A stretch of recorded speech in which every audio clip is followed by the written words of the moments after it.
since President Biden delivered his inaugural address, promising our nation unity, not division.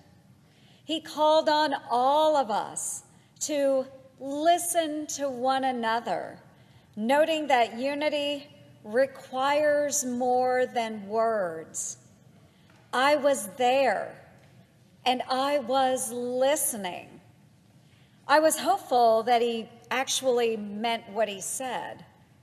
But that very same day, as soon as he reached the other end of Pennsylvania Avenue, President Biden seemed to forget his own words as he began signing a record number of executive orders. With the stroke of a pen, he unilaterally created a new migrant crisis by reversing the previous administration's successful policies and ceasing construction of the wall.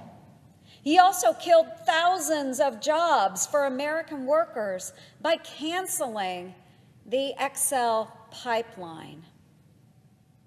And that was just his first day on the job. Since then, the president and his Democratic allies in Congress have used a partisan process to fast-track trillions of dollars of new spending for their pricey pet projects. Despite the president's call for us to listen to one another, the Democrats are planning to once again fast-track another $2.2 trillion package being sold as an infrastructure bill, even though it spends less on roads and bridges than it does on parts of the socialist Green New Deal and other progressive priorities. And then right after that, they want to ram through another $1 trillion for so-called human infrastructure. The Democrats are threatening to end the right of senators to debate by abolishing the filibuster so they can shove through their extreme agenda. This would fundamentally change the Senate, which has long been known as the world's, not just America's, but the world's greatest deliberative body, in which every state has equal representation and every senator is given a voice in our national conversations.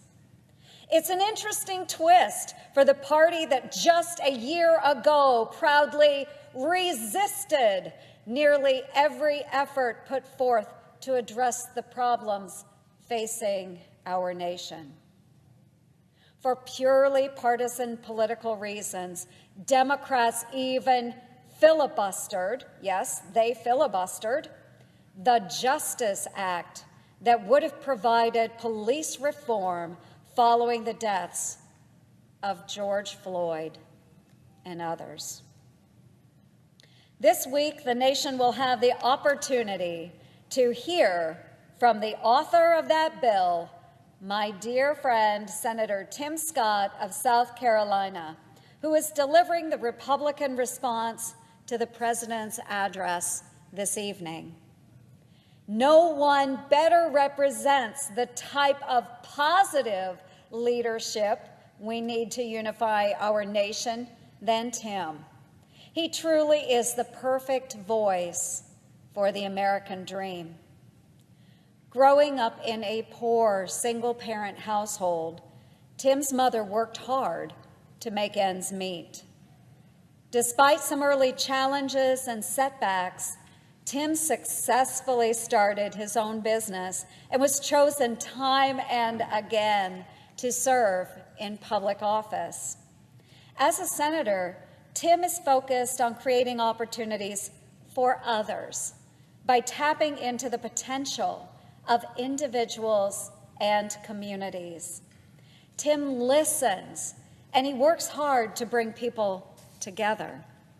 And folks, that is what President Biden promised to do, but he's not living up to that promise. Frankly, the president only seems to be listening to the far-left progressives within the Democratic Party who live on their own liberal fantasy island. He and his liberal allies on the left are pushing tax hikes on working Americans while giving tax breaks to wealthy coastal elites. They are bringing back corrupt and costly earmarks. Democrats want to defund our police and abolish ICE. They want to remake nearly every aspect of our economy with a radical Green New Deal. The Democrats are plotting to pack the Supreme Court with ultra-liberal justices and destroy that institution. And to pad their numbers in Congress, Democrats are attempting to make Washington, D.C. a state. Does that sound like the unity and bipartisanship we were promised on day one? It sure doesn't, folks. If President Biden actually listened to the voices of Americans who live outside of the D.C. swamp, he wouldn't be hearing a demand for any of those radical proposals. The Senate is split 50-50, while Democrats hold a razor-slim majority in the House of Representatives. And according to a recent Gallup poll, an overwhelming 2/3 of Americans say they are dissatisfied with the way things are going in the United States. Based upon those responses, it sounds like the Democrats' radical agenda is dividing, not unifying, our country. Iowans want Democrats and Republicans to set aside partisan differences and work together on our national interests. They want students to be able to safely return to their classroom and for folks to go back to work. Iowans want us to fix our roads and bridges and expand broadband to rural areas. They worry about the growing global influence of communist China and the humanitarian and national security crisis on our southern border. They want us to protect the American dream for future generations. Folks, we can do this. President Biden, if you are listening, please hear me out. Giving in to the deafening demands of the loudest on the left and attempting to silence half of the country will not solve our problems. It will only divide us more. To succeed, we need to consider the voices of all Americans and speak to what unites us so we can overcome our challenges. And we can overcome these challenges together. Madam President, I yield the floor.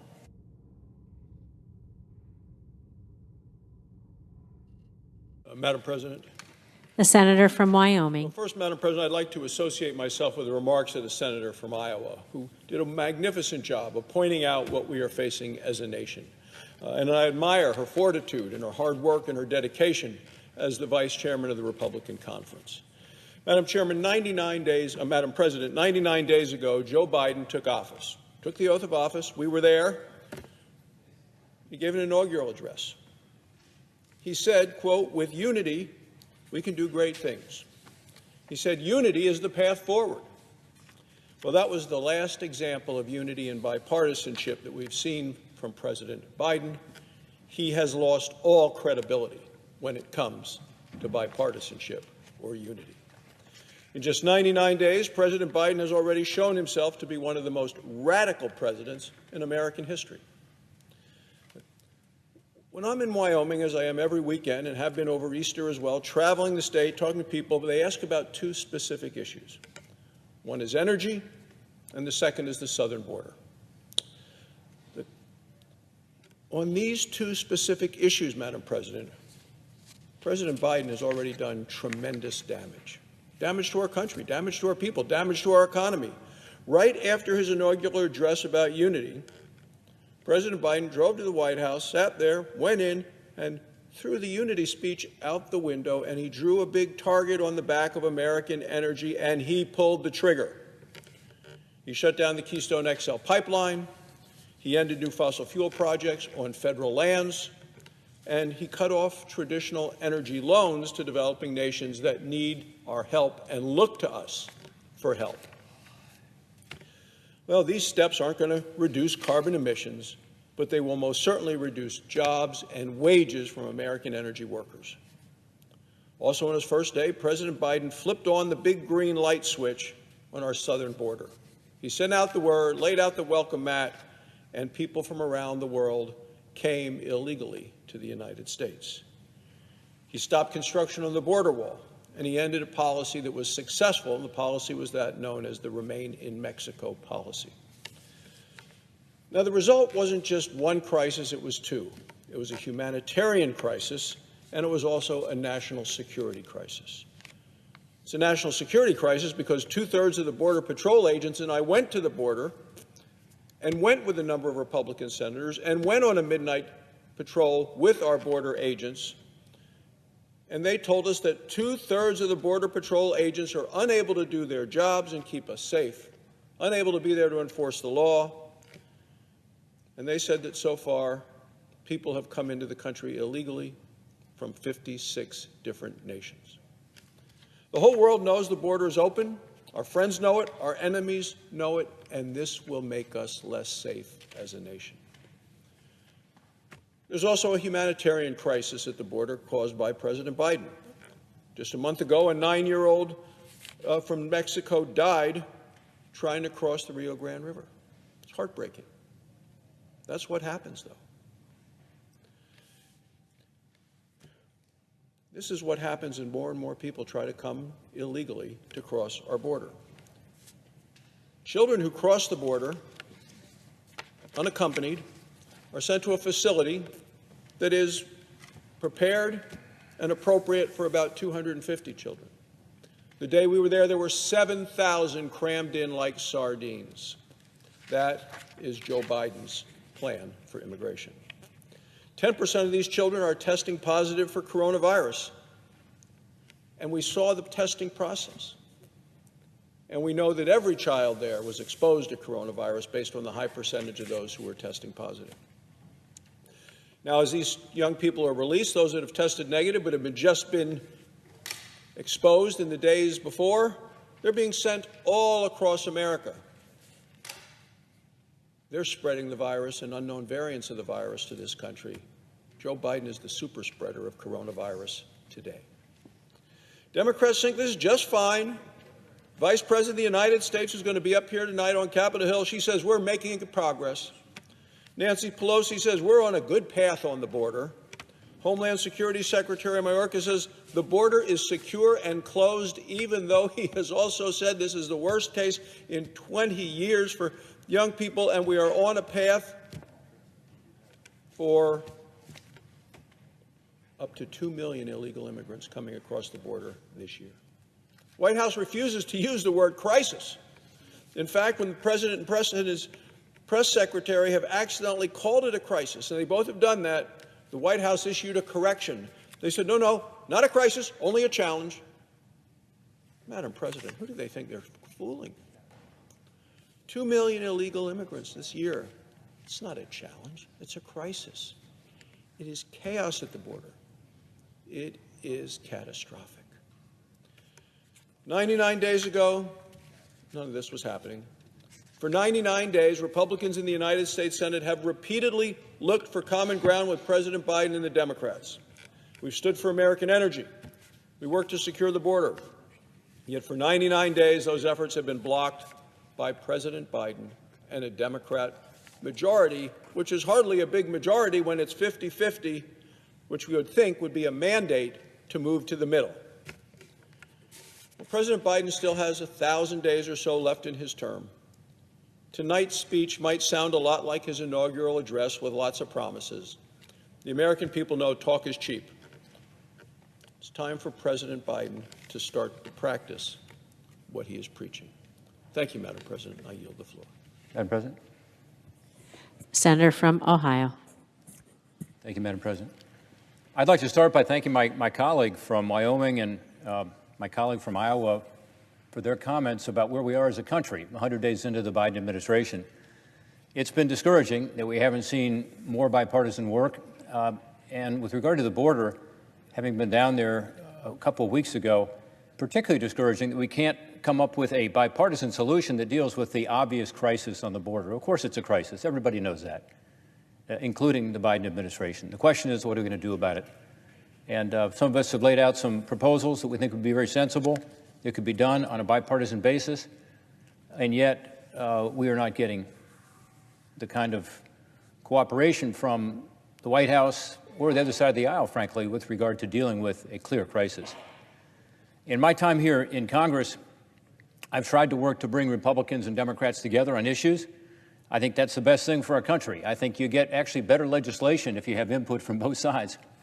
And I think you also have more sustainable legislation. If you don't work in a bipartisan way, what happens when there's a 50-50 Senate, as there is now, and where the Vice President can supply the tie vote, and if you do things on the basis of reconciliation or getting rid of the filibuster, which is what the Democratic majority apparently would like to do, you end up lurching back and forth, don't you? So you pass Democrat legislation, and then when Republicans take over Republican legislation, we should be focusing on American legislation. In my office, we've had some success with this bipartisan approach. 68 of my bills were signed into law by President Obama. 82 of my bills were signed into law by President Trump on important issues like the addiction crisis, job creation, natural resource protection. So it can be done. And President Biden knows that. He served here in the Senate. In fact, he took pride in coming together with Republicans and Democrats to actually have agreements on some of these tough issues. And although I didn't vote for him because I thought that President Trump had better policy ideas, coming into this new administration, I was hopeful that President Biden would govern as he had campaigned. He promised, remember, in his campaign to reach out to Republicans and Democrats alike. He talked about the need for unity. In fact, he gave that same speech in the primary and in the general election, which I thought took some courage, frankly, to do so in the primary, because most of his opponents did not take that position. And yet now, having gotten elected, he seems to have forgotten the pledges that he made. I listened to his inaugural address intently, as I hope a lot of Americans did, and certainly my colleagues did, and he talked again about reaching out, going back to the days when we could work together, and he focused on unity. I was very hopeful with the tone he set that day, and I said so at the time. And yet, that rhetoric has not been matched by action. It hasn't been matched by action when it comes to key policy initiatives they've already put forward, including the latest COVID-19 spending bill that passed in March. Remember, despite a 50-50 Senate and very tight majority in the House of Representatives, there was no outreach to Republicans on the COVID-19 legislation. Not a single Republican was consulted before unveiling the plan, and once it was out there, Democrats chose to work only among themselves and do it under what's called reconciliation, where they don't need a single Republican vote. This is despite some of us having an alternative, which we actually presented to the White House. The next day we were told, thank you, but we're going to take the reconciliation approach, and we don't need any Republican input. That's too bad, because the COVID-19 issue obviously is one where there has been not just bipartisanship, but nonpartisanship. 5 times last year, we passed major COVID-19 legislative initiatives with huge majorities. In one case, the biggest bill, the CARES package, passed with a 97-0 vote here. So this is one where we had always been able to work together. Unfortunately, the Biden administration chose the partisan path. Right now, the Biden administration is repeating this same mistake, as far as I can tell, because they've introduced their $2.3 trillion infrastructure package without consulting, again, any Republicans.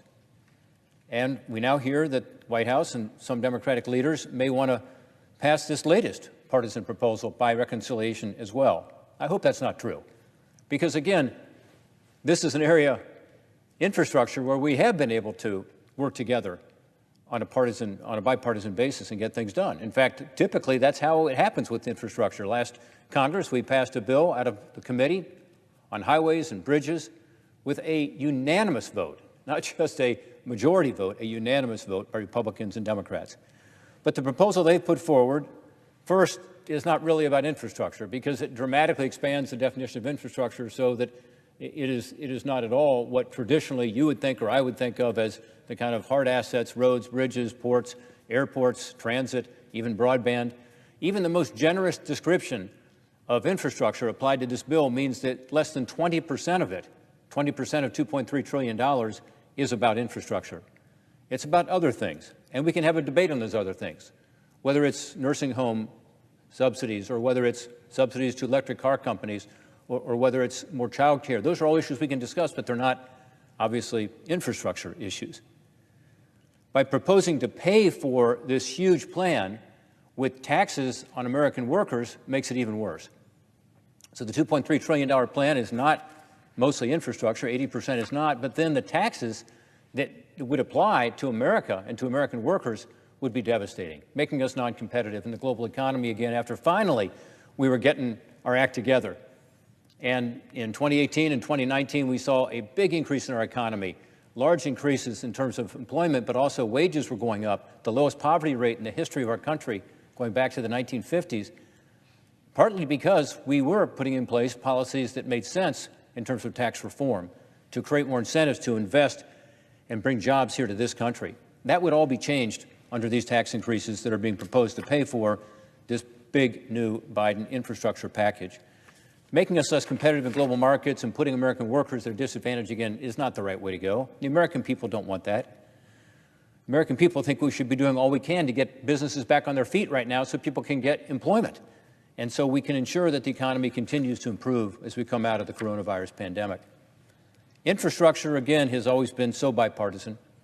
Why would, in this case, we want to take it down the partisan road? Past presidents, by the way, have shown that they can get big things done early in their administration. So during this first 100 days, there was an opportunity to reach out. I hope in the second 100 days that will be different. Let me give you a couple of examples. When President Bill Clinton got elected, he worked with Republicans and Democrats to pass what was called the North American Free Trade Agreement. He got a lot of support from the Republican side of the aisle, in fact, even more than he got from the Democratic side of the aisle, and he pushed that through. Ronald Reagan's economic reforms of 1981 passed the Senate with an overwhelming margin of 89-11. Last night, C-SPAN allowed us to look back in history at some of the speeches presidents gave after they were in their first 100 days, and one was Ronald Reagan's speech to the joint session that I saw last night. It was amazing. Republicans and Democrats alike were standing because President Reagan said, "I want to work with all of you." And he showed he would work with all of them by passing those economic reforms in 1981. We should all want the Biden administration to succeed in putting in place bipartisan policies that help our constituents and help our country. But that can only happen if they agree to reverse course and engage with Republicans in a genuine way. That's clearly what the American people want. In a recent poll, the Washington Post and ABC poll, 60% of respondents, including 2/3 of independents, said they wanted the Biden administration to work with Republicans to make his proposals bipartisan, twice the number that wanted him to pursue the partisan path chosen so far. I'd suggest to my constituents in Ohio and all Americans who will be listening tonight, don't just listen to the rhetoric, look at the actions, because the rhetoric thus far has not been matched by actions. We were promised bipartisanship as a path toward unity. For the sake of our country, it's time to keep that promise. Yield back.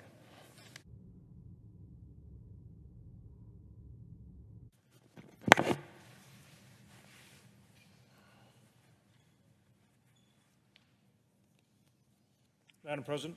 Senator from North Dakota. Thank you, Madam President. I rise today to talk about how Congress can work together in a bipartisan way to pass infrastructure legislation, following my colleagues from Ohio, from Wyoming, from Iowa, a colleague from North Carolina is here as well. There's a real desire to come up with an infrastructure package, but we want it to be bipartisan. Republicans and Democrats agree that investing in our national infrastructure is necessary to increase economic growth, ensure global competitiveness of American businesses, and create new high-paying jobs. In fact, just last Congress, the Senate Environment and Public Works Committee unanimously approved a 5-year surface transportation reauthorization bill, which included about $300 billion for roads, bridges, and that actually represents a 27% increase over the FAST Act. And we really feel that that bill, with its bipartisan support, creates a starting point on a bipartisan basis for the negotiations that we should have in developing the infrastructure package. Tonight, we expect the President will outline his American Jobs Plan. But unfortunately, it's not focused on infrastructure. It's a massive $2.25 trillion tax and spend bill that dedicates less than 1/3, about just over $600 billion, toward actual traditional infrastructure. The administration's plan would increase the corporate tax from 21% to 28%, resulting in reduced wages, increased costs for consumers, and a reduction in economic growth. The Biden plan would revert the U.S. tax system to a worldwide tax system, increasing taxes on U.S. multinational corporations, reducing the competitiveness of American businesses, and driving U.S. jobs and profits to other countries. The 2017 tax bill brought the U.S. into a territorial tax system for the taxation of multinational companies. It's worked. From 1985 to 2017, 85 U.S.-based multinational corporations took advantage of corporate inversions, resulting in a $9.5 billion tax revenue loss to the U.S. government. Since the 2017 Jobs and Tax Cut Act, there have been no corporate inversions. The Biden plan would abandon this successful approach. Further, the administration has proposed a $35 billion tax increase on U.S. energy producers, endangering U.S. energy independence, costing U.S. jobs, and empowering foreign energy production. A recent study from the National Association of Manufacturers shows that nearly 1 million jobs would be lost in the first 2 years alone if this tax increase goes through. Tonight, we expect to hear from President Biden on additional proposals to increase taxes on American workers, as well as increase our debt and deficit. For instance, we've seen reports today that the President is going to seek to repeal stepped-up basis. Now, while the administration indicates there may be some exceptions, repealing stepped-up basis would place a significant and complex tax burden on small businesses, and particularly family farms and ranches, not only in my state of North Dakota, but across the country. Right now, the average age of our farmers in America is about 60 years old. And we need to get the next generation into farming, but they can't do it if they have to sell the farm to pay the tax. A repeal of stepped-up basis would increase the cost of capital, discourage investment, reduce the wages of workers, and stunt economic growth in both the immediate and long term. A recent analysis from Ernst & Young shows that eliminating stepped-up basis will result in the loss of 80,000 jobs a year for the next 10 years and a loss of nearly $10 billion in GDP growth per year. While we continue to emerge from the COVID-19 pandemic, we should not be constraining economic growth by increasing taxes and regulation. Instead, we should maintain the pro-growth low-tax regime put in place in 2017 by the Tax Cut and Jobs Act and make targeted investments in traditional infrastructure while reducing regulatory barriers to provide long-term certainty to Americans. Last week, I met with President Biden at the White House to share this very message, that Republicans stand ready to work with the administration and our Democrat colleagues on the infrastructure package in a bipartisan and targeted manner, focusing on updating our roads, bridges, railways, airports, broadband, and other traditional infrastructure. We also support investing in energy infrastructure, including enhancing the 45Q tax credit to accelerate the deployment of carbon capture and sequestration technology, as well as pipelines to provide the safe and efficient transportation of our natural resources. We should be working together for the American people to enact policies that will improve our national infrastructure. To this end, I want to highlight a number of bipartisan proposals that I've been working on with my colleagues across the aisle. I've introduced bipartisan legislation with Senator Smith, Senator Capito, Senator Whitehouse, and others to enhance the 45Q tax credit for carbon capture and sequestration. Also, Senator Smith and I have legislation that would empower rural electric and telecom cooperatives to refinance existing debt, reinvest in improved energy efficiency, and expand broadband delivery to more of their rural customers. Likewise, the Senate Finance Committee Chairman Wyden and I have introduced a bill that would encourage private investment in infrastructure by expanding private activity bonds and creating a new infrastructure tax credit. Additionally, I've introduced legislation with Senator Bennett that ensures that our farmers, ranchers, and producers have the regulatory flexibility needed to safely and efficiently move their products, livestock in particular, to market while ensuring the safety of all road users. We don't need to burden hardworking Americans with increased taxes in order to pay for this. There are a number of potential options to provide the necessary revenue for a targeted infrastructure package. For example, we can make modest changes to our user fee-based highway trust fund system, ensuring that electric vehicles pay into the fund. We can repurpose unused federal spending, including using funds from the recent American Rescue Plan Act. We could also use revenue generated from energy production on federal lands. And these are just a few of the ideas we put forward. Last week, Ranking Member Capito of the Environment and Public Works Committee, along with ranking members of Banking, Commerce, Energy, and Finance Committees, unveiled the framework of an almost $600 billion infrastructure package, which focuses investment in traditional infrastructure. We should use this framework and begin working through regular order in a committee-driven process to produce a bipartisan, targeted infrastructure bill that does not increase taxes on American workers. That way, we truly upgrade our infrastructure, create jobs, and keep our economy growing. Madam President, that's the right approach, and we need to work in a bipartisan manner to get it done. And with that, I yield the floor.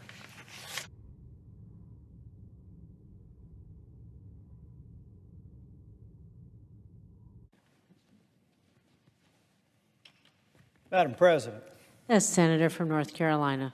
Thank you, Madam President. I want to thank my colleague from North Dakota and Ohio and Wyoming and Iowa have spoken before me, and my colleague from Kansas after me. I think Senator Portman ended his statement by saying we've heard the rhetoric, but we haven't seen the actions. Well, in North Carolina, our state motto in Latin is esse quam videre. It means to be rather than to seem. And I think our state model does a good job of summarizing the first 100 days of the Biden administration. As a presidential candidate, Joe Biden made it seem he would govern as a moderate, pragmatic deal maker. And he set the bar high in his inaugural address. He said, "My whole soul is in this, bringing America together, uniting our people, and uniting our nation. I ask every American to join me in this cause."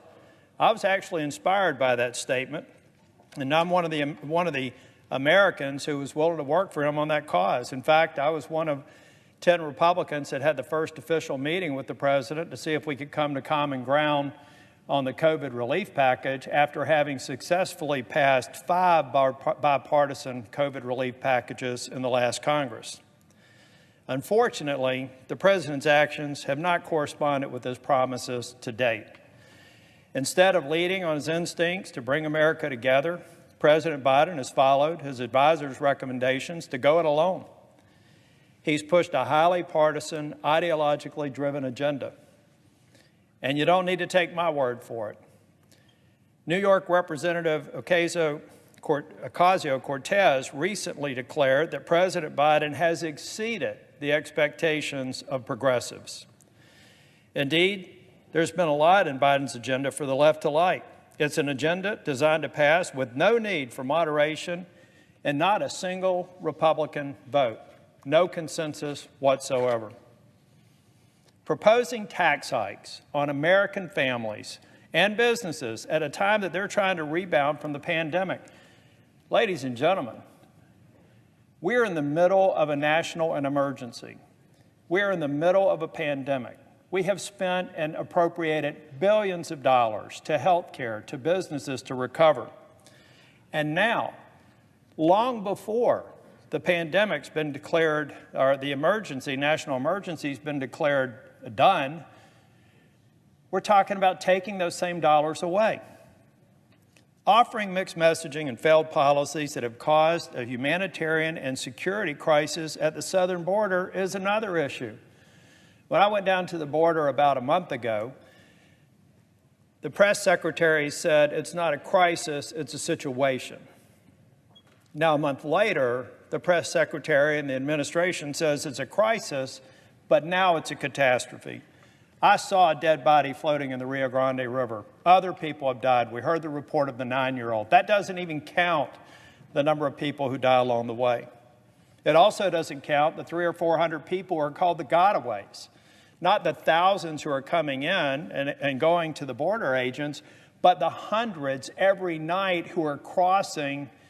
They're bad actors, they're many of them are gang members, or they're smuggling drugs, human traffickers that are evading arrest. It's creating a dangerous situation. It's a catastrophe. The president hasn't spoken on it. To my knowledge, the vice president's never gone down there to actually get a bird's eye view. The president's embraced the Green New Deal policies like canceling the Keystone Pipeline.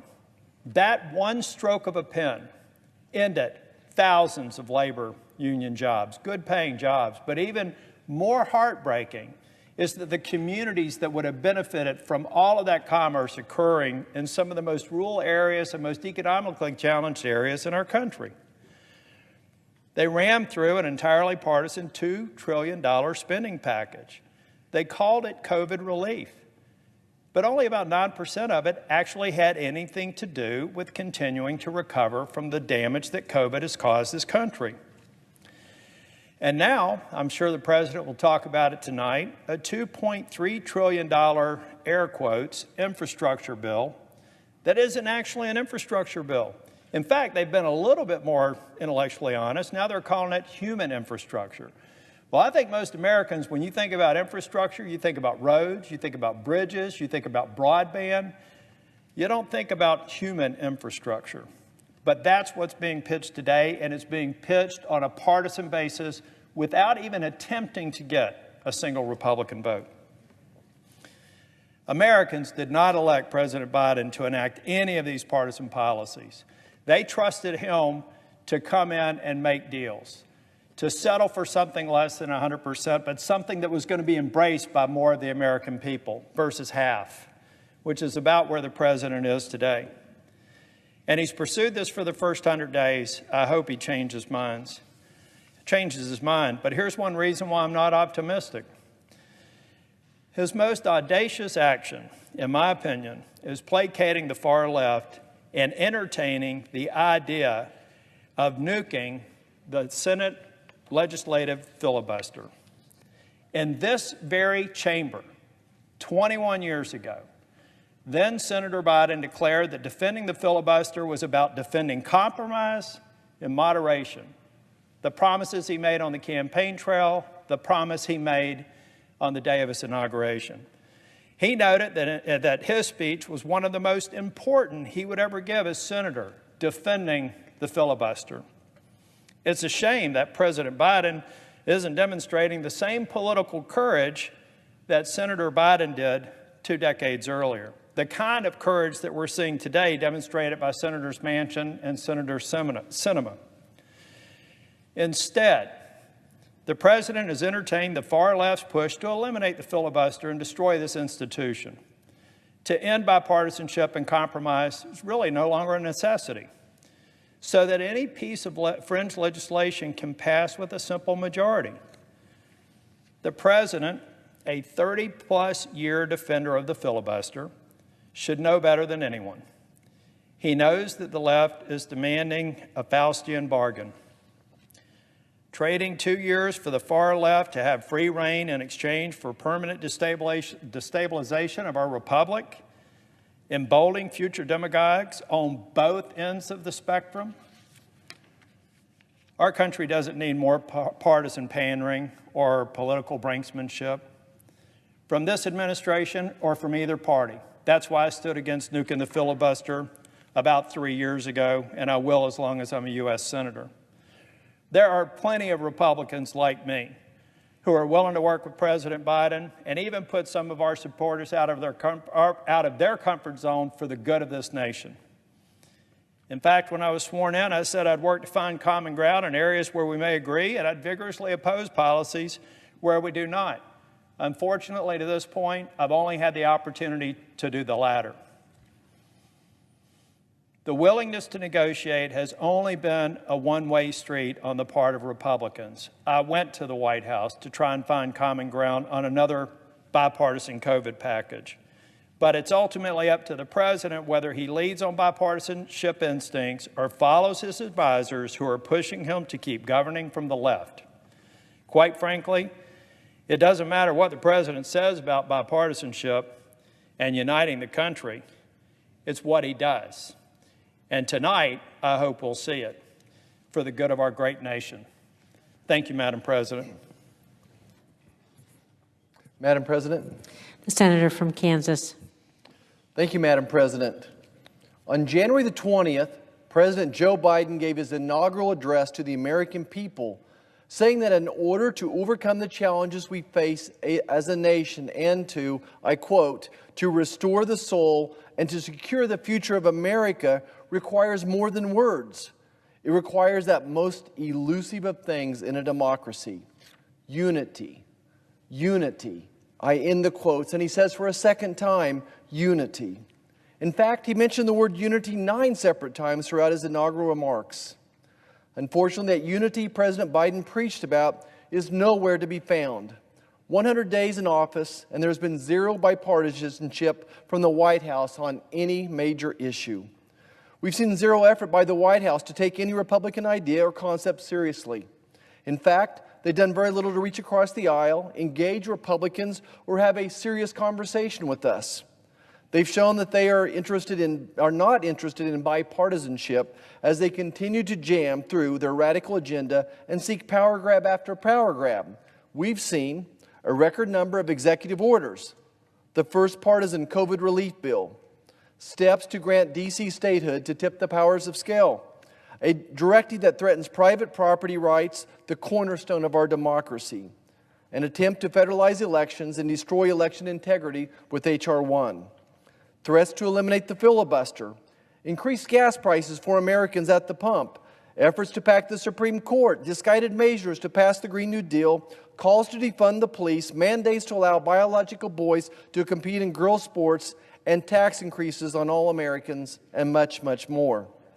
Madam President, things are changing in D.C. History will record President Biden as having spent more money than any other president in U.S. history in his first 100 days. I'm warning everyone, grab your wallets. And history will record President Biden's misguided policies as making our nation less safe, having created a health crisis, a national security crisis, and a humanitarian crisis at the southern border. What I hope and fear from President Biden this evening is not likely to be covered in a speech. He's going to try to explain to us, even though our economy is recovering and we just borrowed and spent $2 trillion from our grandchildren, why we now need to spend another $2 trillion and why he needs to raise your taxes to do it. He's going to try to describe the legislation he wants passed as a so-called infrastructure bill, when less than 5% of it is going towards roads and bridges. He's trying to try to convince Americans of something that is a misnomer and not a truth. What he won't tell you is that this is a recipe to kill Kansas jobs and an economic catastrophe for this nation.